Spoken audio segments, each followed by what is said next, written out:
Hello मेरे सभी विद्यार्थी, कैसे हैं आप सभी। आशा करती हूँ कि आप सभी बहुत अच्छे हैं और अपने एग्जाम के प्रिपरेशन खूब अच्छे से कर रहे हैं। Friends, good morning. चलिए स्टार्ट करते हैं। सबसे पहले राम क्लासेस में आपका स्वागत है। देखिए फ्रेंड्स, मैं आपके लिए राजस्थान की सबसे बड़ी भर्ती, राजस्थान चतुर्थ श्रेणी कर्मचारी भर्ती के लिए राजस्थान के क्वेश्चन करा रही हूँ। जैसा कि आप सभी जानते हैं कि राजस्थान का वेटेज बहुत ज़्यादा है। इसका मतलब ये हुआ कि हमें आज से ही प्रिपरेशन को स्टार्ट करना होगा। तो क्वेश्चन आता है 151 यानी 151 से। तो देखिए फ्रेंड्स, इसके 150 क्वेश्चन मैंने ऑलरेडी करा दिए हैं, तो आप उनकी वीडियो देख सकते हैं। आज का क्वेश्चन स्टार्ट होता है 151 से। तो किस प्रकार है, किस चौहान शासक ने 12वीं शताब्दी के अंदर ईस्वी में बिसलपुर की स्थापना की थी। तो बताइए ऐसा कौन सा चौहान था जिसने 12वीं शताब्दी के अंदर ईस्वी में बिसलपुर की स्थापना की थी। तो इसके बारे में बताइए। तो किसने करवाया था? उदय सिंह द्वारा, राणा सांगा द्वारा, विग्रह रण हमीर सिंह के द्वारा। तो किसने करवाया था? इसका आंसर आप दे दीजिए मुझे कमेंट के अंदर। तो कौन था वो महान शासक जिसने इस खोज के लिए सब कुछ किया था? कौन था? ऑप्शन नंबर 3 इसका राइट आंसर हो जाएगा। कौन था? विग्रह राज चतुर्थ। क्लियर हो गया, यानी ऑप्शन नंबर जो 3 एकदम हो जाएगा राइट आंसर। अब आप इसके बारे में मुझे ये बताइए कि ये कौन था, कहाँ से आया था, इसके बारे में इम्पोर्टेंट क्या है, क्योंकि पता होना चाहिए ना कि ये कौन था, इसके उपनाम क्या है। तो फ्रेंड्स, इसी को ही बोला जाता है बिसल देव। समझ में आ गया? विग्रह राज चतुर्थ को बिसल देव के नाम से जाना जाता है, जो कि उत्तर पश्चिम भारत का एक ऐसा राजपूत था जिसका मतलब कि चौहान था, जिसके कितना एक वो था ना अर्णोराज, उसके घर में इसका जन्म हुआ था। और वर्तमान में राजस्थान के हरियाणा, दिल्ली, पंजाब, उत्तर प्रदेश उसके प्रमुख हिस्से में आते हैं। क्लियर हो गया? और इसको मतलब एक उपाधि दी गई थी कटी बांधव की। एग्जाम में पूछ लेते हैं कि कटी बांधव कौन है, तो किसको बोला जाता है? विग्रहराज चतुर्थ को कटी बांधव भी बोला जाता है। क्लियर हो गया? यानी एक क्वेश्चन में आपके 3 क्वेश्चन क्लियर हो गए कि बिसल देव कहा जाता है, कटी बांधव नाम है, और कहाँ का ये शासक था। अब आता है नेक्स्ट क्वेश्चन, किस दुर्ग में जौहर नहीं हुआ? यानी राजस्थान का ऐसा कौन सा दुर्ग है जहां पर जौहर नहीं हुआ? तो देखिए फ्रेंड्स, राजस्थान में ऐसे काफी दुर्ग है जहां पर जौहर हुए थे। कहां पर? मतलब कि अग्नि हुआ था, कहीं पे जल, और मतलब हर प्रकार के जौहर हुए हैं। तो राजस्थान का एक ऐसा भी है जहां पर एक भी जौहर अब तक नहीं हुआ था। कौन सा हो जाएगा? हो जाएगा जयगढ़ किला। ऑप्शन नंबर जो फर्स्ट एकदम राइट आंसर हो जाएगा। जो राजस्थान का जयगढ़ किला है, इसके अंदर कोई भी जौहर नहीं हुआ, जो कि कहाँ है? राजस्थान के जयपुर शहर के अंदर स्थित है, जो कि अरावली पर्वतमाला की चील का टीला है ना, ईगल की पहाड़ी, वहां पर ये स्थित है। चील का टीला या फिर ईगल की पहाड़ी किसे है? जयपुर को बोला जाता है, जो जयगढ़ फोर्ट के अंदर पर बना हुआ है। समझ में आ गया? यानी कंफ्यूज मत होना कि क्या है। जो कि आमेर किला के पास एक झील है, मटोवा झील, वहां पे मतलब देखने के लिए लोग जाते हैं। क्लियर हो गया? यानी जयगढ़ किले को ही चील का टीला बोलते हैं, और इसे विजय किले के नाम से भी जाना जाता है। क्लियर हो गया? और यह किला आमेर किले के मतलब कि उसके महल के ऊपर बनाया गया है। समझिए, यानी जो आमेर फोर्ट है ना, इसके भी ऊपर पड़ता है जयगढ़ फोर्ट। क्लियर हो गया? और इसी किले में जय नाम तोप भी रखे हैं कि दुनिया की सबसे बड़ी तोप है जयवाना तोप, वो भी जयगढ़ फोर्ट के अंदर ही लिखी है, जो कि पहिए से चलती है। कभी जाओ तो जरूर देख के आना, सबसे बड़ी तोप रखी हुई है जयगढ़ फोर्ट के अंदर। और जयगढ़ किले को दीवाने खास, दीवाने आम, लक्ष्मी विलास, आराम मंदिर, विलास मंदिर, ऐसे अनेक अनेक मतलब कि वहां के हिस्से बनाए गए हैं। और जयगढ़ किले को आमेर किले की भूमिगत मार्ग से यानी एक सुरंग के थ्रू इन दोनों को जोड़ा गया है। समझ, यानी अब तो वो बंद कर रखी है, लेकिन पहले के टाइम पर उनको एक सुरंग के थ्रू इनको जोड़ रखा था। क्लियर हो गया? यानी मैंने आपके सभी डाउट दूर कर दिए जयगढ़ फोर्ट को लेकर। अब आता है नेक्स्ट क्वेश्चन, हमीर मर्दन नामक साहित्य कृति के लेखक कौन है? इसे एग्जाम में पूछ लेते हैं। हमीर मर्दन एक साहित्य कृति थी जिसकी मतलब रचना किसके द्वारा की गई थी? तो किसने की थी? तो कौन थे वो? पहले तो ये बताइए कि कौन थे वो? तो जय सिंह। अब ये बताइए, जो ये महाकाव्य है, कृति है, ये किसके ऊपर लिखी गई थी? तो ये थी जय सिंह सूरी की थी, जिन्होंने मतलब कि जो रणथंभौर के अंदर हुआ था ना, जो राणा हमीरदेव थे, उनके बारे में बताया था कि उन्होंने मतलब कि उनको पता था कि मैं हार जाऊंगा, फिर भी उन्होंने लास्ट तक मतलब कि युद्ध के लिए तैयार रहे थे। उनके बारे में लिखी गई थी, मतलब एक कृति लिखी गई है कि उन्हें पता था कि वो हार जाएंगे, उनसे लड़ नहीं पाएंगे, विजय नहीं कर पाएंगे, उनकी हार निश्चित है, उनकी मौत पक्की है, लेकिन फिर भी वो अंत तक लड़े थे। तो ये उनके ऊपर एक लिखी हुई कृति है। किसने लिखी थी? जय सिंह ने लिखी थी। क्लियर हो गया? इसका विषय क्या था? रणथंभौर के शासक हमीरदेव चौहान के बारे में लिखा गया था। उन्होंने कितनी मतलब कि वीरता के साथ युद्ध किया था। और उसके साथ आपने सुना होगा ना रानी पद्मिनी के बारे में, वो कौन थी? तो वो भी कितनी महान लेडीज थी, जिन्होंने मतलब कि अपने आप को अग्नि के हवाले करना स्वीकार किया, लेकिन किसी के मतलब कि अधीनता स्वीकार नहीं की। आपने सुना होगी कि इसके बारे में एक मूवी भी बहुत अच्छी बनी है, आप उसे जरूर देखना, बहुत अच्छी मूवी बनाई गई है। इसके साथ ही एक और है हमीर रासो, जो किसने लिखा था, सागर दनी था, जो कि जोधराज थे। समझ, एक आता है हमीर काव्य, जो किसने थे, नरेंद्र चंद्र सूरी की रचना थी। एक आता है हमीर हठ, जो कि चंद्रशेखर की रचना थी। यानी 3 रचनाएं मतलब और भी लिखी गई हैं जो कि इसी के ऊपर लिखी गई है। कौन सी है, हमीर रासो, हमीर महाकाव्य और हमीर हठ। क्लियर हो गए, यानी एक में आपके 3 क्वेश्चन डाउट हो गए हैं।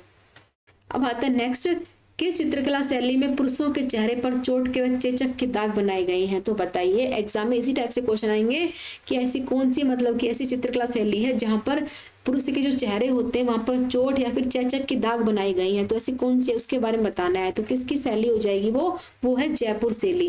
क्लियर हो गया, यानी ऑप्शन नंबर जो 4 है इसका राइट आंसर हो जाएगा, वो जयपुर शैली है। किस लिए, देखो फ्रेंड्स, यहाँ पर एक ऐसा काम किया गया था, यह भारत के स्वतंत्र हिमालय मतलब एक ऐसी कला दिखाई गई थी जो कि मुगल दरबार के अंदर इसको स्टार्ट किया गया था। इसके अंदर क्या किया गया था, एक ऐसी सदी जिसमें पुरुषों के चेहरे पर चोट या फिर चेचक के निशान बनाए गए थे। और कब बनाए गए थे पूछे तो आपसे, तो इनका काल कौन सा था, 1600 से लेकर 1900 तक का काल ये रहा था इनका। क्लियर हो गया। अब आता है नेक्स्ट क्वेश्चन, किस लोकवाद्य यंत्र में बांस का तांबा तना होता है जिसमें बकरी के चमड़े की परत से आधा ढका होता है और नारियल की खोड़ से जुड़ा होता है? तो बताइए, देखिए एग्जाम में क्वेश्चन भी कैसे आते हैं कि ऐसा कौन सा लोक यंत्र है जिसमें बांस का तांबा का बना तार होता है, बकरी की चमड़े की परत से ढका होता है और नारियल की खोल से आधा जुड़ा होता है? तो बताइए कि ऐसा कौन है, इतना ऐसा महान हथियार मतलब ऐसा यंत्र कौन है? तो हो जाएगा रावण हत्था। क्लियर हो गया, यानी ऑप्शन नंबर जो फर्स्ट है इसका राइट आंसर हो जाएगा।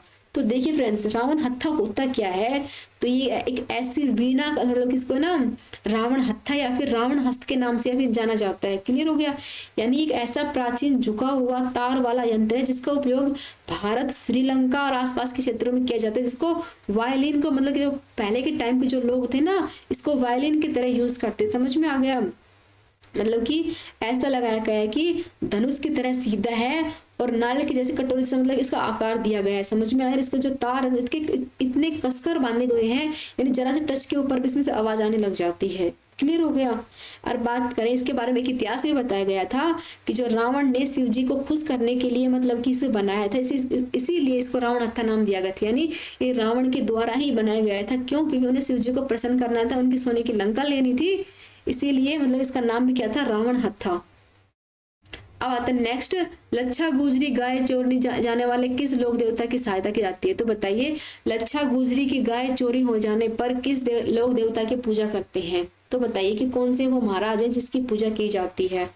आप ऑप्शन देखिए और फिर आंसर कीजिए कि इसमें कौन सा हो जाएगा। तो कौन से, वीर तेजाजी महाराज, ऑप्शन नंबर जो 4 है एकदम राइट आंसर हो जाएगा। जिसका जन्म कब हुआ था, 29 जनवरी को जन्म हुआ था। जितने भी मतलब लोक देवता है ना, उनकी बर्थ डेट आपको पता होना चाहिए, कब हुआ था, 1074 में।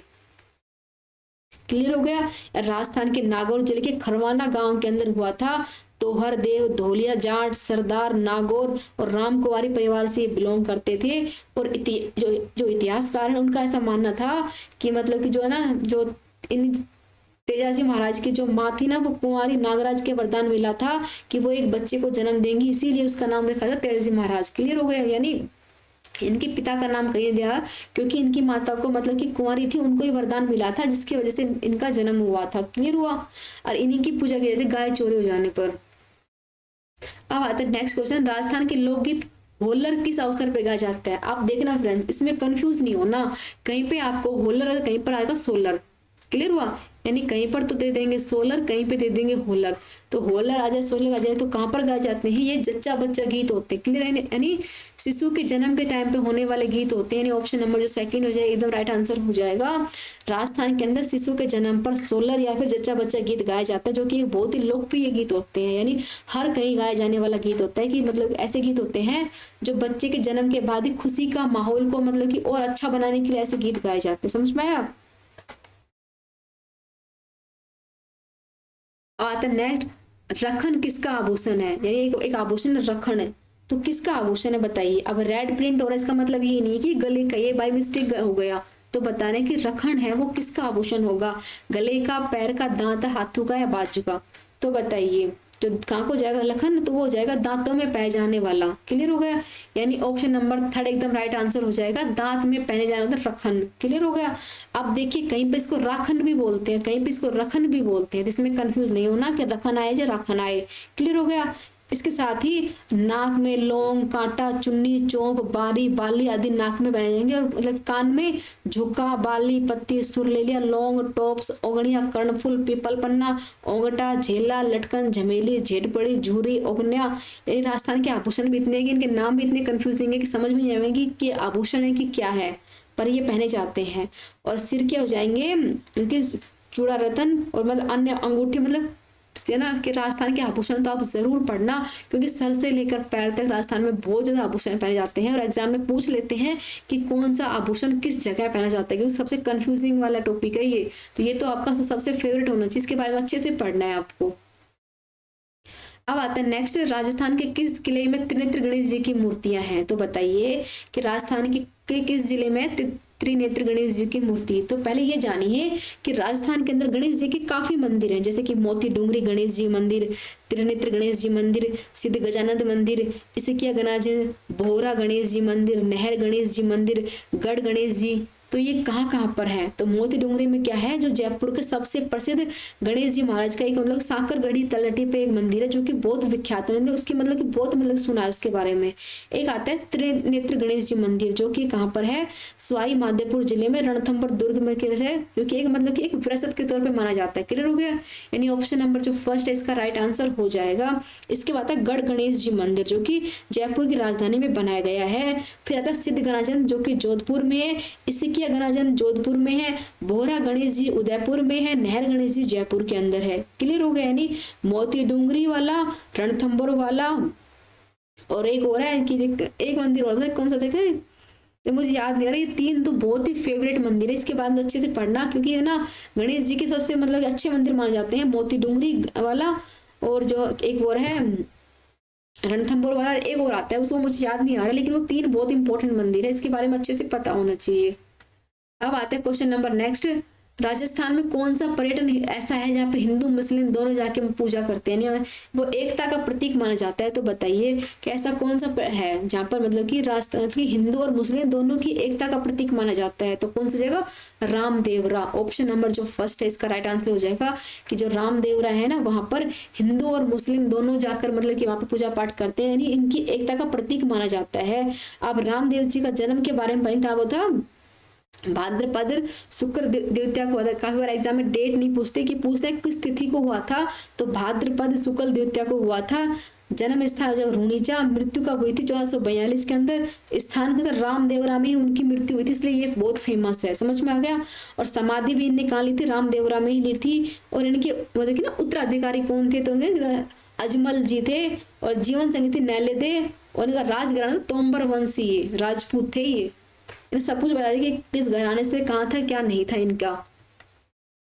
अब आता है भील समुदाय द्वारा कौन सा लोक नृत्य सबसे किया जाता है? तो कौन सा? गैर। इसके बारे में मैंने आपको काफी बताया है कि जो भील समुदाय होते हैं वो गौरी, गैर, घूमर आदि जैसे नृत्य करते हैं। तो हर समुदाय के बारे में पता होना चाहिए कि गौरी कौन करते हैं, गैर कौन, मतलब घूमर कौन करते हैं।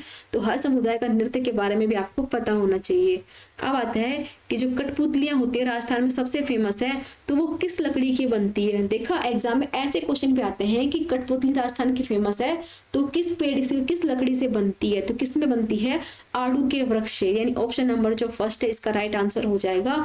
कठपुतलियां बनती है आड़ू की लकड़ी से, यानी काष्ठ होती उससे बनती है। इसमें लकड़ी का, रंग बिरंगे कपड़े का, वेशभूषा का, अन्य सामग्री यूज करके कठपुतलियां क्या, आपने कहीं मतलब मेले वेले में जाके देखा होगा ना कि मतलब रस्सी से बांध के डांस कराते रहते हैं। मतलब कि राजस्थान के मतलब कि कला को, मतलब कि अपनी कला को प्रेजेंट करने का सबसे अच्छा तरीका है कठपुतली डांस। नेक्स्ट आता है राजस्थान में मानसून का जुआ किसे कहा जाता है? सबसे इंपॉर्टेंट है, राजस्थान में मतलब कि मानसून का जुआ किसको बोलते हैं? कृषि को। क्यों बोलते हैं फ्रेंड्स? इसका एक बहुत मोटा रीजन है कि देखिए हम मतलब कि खेती करते हैं तो मतलब बीज बो दिया, अब मतलब कि हम एक तरह से जुआ लगा रहे हैं कि बारिश हो गई तो हमारी अच्छी फसल होगी, बारिश नहीं हुई तो हमारी फसल अच्छी नहीं होगी। कि कहते हैं ना कि मतलब जैसे देखिए समझ सकते हैं जो फसल होती है ना बारिश के टाइम की, वो पूरी तरह से बारिश के ऊपर ही डिपेंड करती है। मतलब हम उम्मीद के ऊपर एक जुआ लगाते हैं कि होगी तो अच्छी हो जाएगी, नहीं हुई तो नहीं हुई, क्योंकि 2/3 हिस्सा कृषि का बारिश के ऊपर ही होता है। सिर्फ 1% ही पानी की व्यवस्था हो पाती है। और राजस्थान के ऐसे काफी जिले हैं जहाँ पर पानी की संख्या बहुत कम है, यानी नाक के बराबर पानी मिलता है। तो वो लोग जो किसान है वो मतलब बारिश के ऊपर एक तरह से जुआ लगाते हैं, मानसून का जुआ लगाते हैं कृषि के ऊपर कि ब्राह्मण जी अगर इस बार बारिश दे देगा तो हमारी फसल अच्छी हो जाएगी, अगर नहीं देगा तो हमें बहुत प्रॉब्लम हो जाएगी। क्लियर हो गया। नेक्स्ट है चूहों वाले मंदिर के नाम से कौन सा मंदिर है फेमस है। देखो चूहा का मंदिर कहाँ है, करणी माता मंदिर है, जो कि बीकानेर के अंदर बहुत ही फेमस है। क्लियर हो गया। चूहों का मंदिर कहाँ पर है, करणी माता का मंदिर, जहाँ पे चूहा मतलब खुले घूमते रहते हैं, वहां पे चूहों के ऊपर कोई रोक टोक नहीं है। करणी माता मंदिर है जो कि बीकानेर के में है। और किसने बनाया, गंगा मतलब कि महाराजा गंगा सिंह ने इसको बनवाया था 20वीं शताब्दी के अंदर। और ये मंदिर पूरी तरह से संगमरमर के पत्थर से बना हुआ है। और इसमें इंपॉर्टेंट पता है क्या है, इसके चांदी के दरवाजे, यानी करणी माता मंदिर कभी जाओ तो वहां के देखना वो एकदम प्योर चांदी के दरवाजे बनाए गए हैं, यानी वो आज तक है ऐसे। और जो करणी माता है ना, उन्होंने एक हाथ में तो बहुत त्रिशूल पहन रखा है, साथ ही मुकुट माला आदि पहन के बहुत अच्छी लगती है, कभी जाओ तो जरूर देख कर आना। किन जिलों में कोई नदी नहीं है, तो बताइए राजस्थान के ऐसे कौन कौन से जिले हैं जहाँ पर कोई भी नदी नहीं है। तो ऐसे बीकानेर, यानी बीकानेर और चूरू ऐसे जिले हैं जहाँ पर कोई भी नदी नहीं है। क्लियर हो गया। यानी बीकानेर के अंदर ऐसी कोई भी प्रमुख नदी नहीं जो गुजरती है वहां से, समझ में आ गया। जैसे कि ना जोधपुर नागौर में लूणी नदी आती है, जयपुर में बाणगंगा नदी बहती है, कुछ कहते हैं 12 मासी नदियां जो कि चंबल है, माही है, जो मतलब कि 12 मतलब हमेशा बहने वाली नदी। लूणी नदी कहते हैं ना कि जो अरावली हिल से दक्षिण पश्चिम ढलानों की ओर गिरती है। घग्गर नदी राजस्थान के रेगिस्तान की खोज मतलब खो जाती है। तो लेकिन बीकानेर और चूरू के अंदर कोई सी भी नदी नहीं गुजरती है। क्लियर हो गया। एग्जाम में इस टाइप के क्वेश्चन भी आपको देखने मिलेंगे, यानी सारे क्वेश्चन इंपॉर्टेंट है, तो प्लीज सबको अच्छे से देखिए। और कितने क्वेश्चन आपसे सोल्व हुए इसका मुझे कमेंट में बताइए। अब आता है सोम कमला अम्बा सिंचाई परियोजना किस जिले की है। अब भी देखो ये क्या पूछा गया है, सोम कमला अम्बा बांध परियोजना किस जिले की है, तो किसकी हो जाएगी, डूंगरपुर की। ऑप्शन नंबर जो फर्स्ट है इसका राइट आंसर हो जाएगा डूंगरपुर के अंदर। यहाँ पे निवेश और वित्तीय आवश्यकताओं को पूर्ति करने के लिए राजस्थान सरकार ने वहाँ पे पानी की पूर्ति करने के लिए सोम कमला अम्बा परियोजना की खोज की, जो कहाँ पर है, डूंगरपुर जिले के अंदर स्थित है। अब आता है नेक्स्ट, भारत में टंगस्टन का एकमात्र खनन कहाँ पर है, तो बताइए। भारत की बात हो रही है तो पूरे भारत के अंदर कहाँ पर आता है एकमात्र खनन, तो आगे डेगाना में। ऑप्शन नंबर सेकंड एकदम राइट आंसर हो जाएगा, जो कि डेगाना कहाँ है, तो राजस्थान के नागौर के अंदर बना हुआ डेगाना। क्लियर, कंफ्यूज मतलब डेगाना नाम कहा है, तो राजस्थान के नागौर में बना हुआ डेगाना, जो कि कहाँ पर है, नागौर जिले के अंदर है। कौन सा खनिज है, टंगस्टन का है। इसमें मतलब कि बालदा उडलिया आदि मतलब अन्य भी खनन पाए जाते हैं। और पूरे भारत की बात की जाए तो 80% जो खनिज होता है ना वो कहाँ से जाता है, हमारे राजस्थान पे जाता है। यानी कितने प्राउड की बात है कि पूरे भारत के अंदर 80% खनन का बात की जाए तो हमारे राजस्थान में होती है, तो इस बात पे भी ध्यान देना। अब आता है नेक्स्ट क्वेश्चन, अजमेर में आना सागर झील किस नदी से पका पानी आता है, तो बताइए। जो अजमेर के अंदर आना सागर झील है उसमें किस नदी का पानी आता है, तो कौन जाएगी, बांडी नदी का। ऑप्शन नंबर जो फर्स्ट एकदम राइट आंसर हो जाएगा। बांडी नदी का जो पानी है, जो कि मतलब कि होता है ना बरसाती पानी होता है, जो कि अन्ना सागर झील के अंदर आता है, जो कि अगर झील से भर जाती है तो पानी कन्वर्ट हो गया, इसमें चैनल गेट खोले गए हैं। क्लियर हो गया।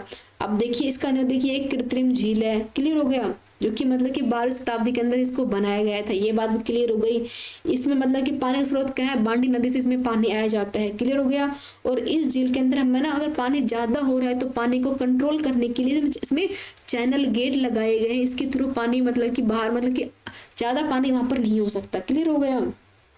जैसे कि ना लूनी नदी, बाड़ी नदी, पन्नाग पहाड़ी से मतलब कि काफी नदियों का पानी यहाँ तक पहुंचता है सर। और मोस्टली बात की जाए तो बाड़ी नदी का पानी पहुंचता है, और जो साबी नदी है इसका पानी तो उधर बिल्कुल भी नहीं जाता। क्लियर हुआ। अब आता है नेक्स्ट, राजस्थान का सर्वाधिक वन क्षेत्र वाला जिला कौन सा है, तो इसका आंसर आप मुझे कमेंट में देंगे कि राजस्थान का ऐसा कौन सा जिला है जहाँ पे सर्वाधिक वन क्षेत्र वाला है, तो कौन सा हो जाएगा, उदयपुर। ऑप्शन नंबर 4 एकदम राइट आंसर हो जाएगा। तो बताइए राजस्थान ने वन नीति को अपनाया कब था, पूरे भारत के अंदर बात की जाए तो नंबर 1 पे आता है हमारा राजस्थान, जिसने सबसे पहले वन नीति को अपनाया था। क्लियर हुआ, इस बात को याद रखना, क्योंकि वन रिपोर्ट के देखे ना तो भारत के अंदर मतलब कि वनों की बहुत मतलब कि कटाई वटाई हो जाती थी, लेकिन लेकिन अब इतने सख्त नियम बना दिए हैं कि कोई पेड़ काट भी नहीं सकता, यानी पेड़ की तरफ सोच भी नहीं सकते हमें पेड़ काटना है, यानी इतने सख्त नियम बनाए गए हैं। इसके बाद आता है अलवर, प्रतापगढ़, बारा, चित्रगादी में वन क्षेत्र बहुत इंपॉर्टेंट बनाए गए हैं कि अलवर का ना सर इसके अभ्यारण्य है, प्रतापगढ़ है, बारा है, चित्रगढ़ है, वहां पे काफी वन क्षेत्र बनाए गए हैं। इसके साथ ही उदयपुर के अंदर सबसे बड़ा वन क्षेत्र है। क्लियर हुआ, यानी ऑप्शन नंबर जो 4 है इसका राइट आंसर हो जाएगा। आई होप कि आपको ये क्लास अच्छी लगी होगी। आपका अगर कुछ फीडबैक है तो आप उसे शेयर कर सकते हैं, कुछ डाउट होता है वो आप पूछ सकते हैं। लाइक करें, शेयर करें, सब्सक्राइब करें। Thank you, thanks for watching.